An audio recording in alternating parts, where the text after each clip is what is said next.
รมท่าอากาศยานเผยนะครับว่ามีสนามบิน2แห่งที่ได้รับผลกระทบจากพายุปะบึกคือท่าอากาศยานนครศรีธรรมราชและท่าอากาศยานสุราษฎร์ธานีซึ่งทีมงานได้เข้าสำรวจความเสียหายทั้งตรวจสอบระบบไฟความปลอดภัยระบบไฟทางวิ่งทางขับคาดว่าทั้ง2สนามบินจะเปิดให้บริการได้ในเวลา 12 นาฬิกาของวันนี้ส่วนที่ท่าอากาศยานภูเก็ตยังเปิดให้บริการตามปกติมีประชาชนและนักท่องเที่ยวมาใช้บริการหนาแน่นหลังสภาพอากาศไม่รุนแรงเหมือนที่คาดการไว้เช้านี้ท้องฟ้าแจ่มใสฝนตกเล็กน้อยลมแรงปานกลางไม่กระทบต่อการบินแต่อย่างใด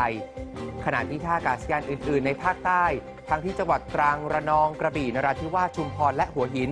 ยังคงเปิดให้บริการตามปกติ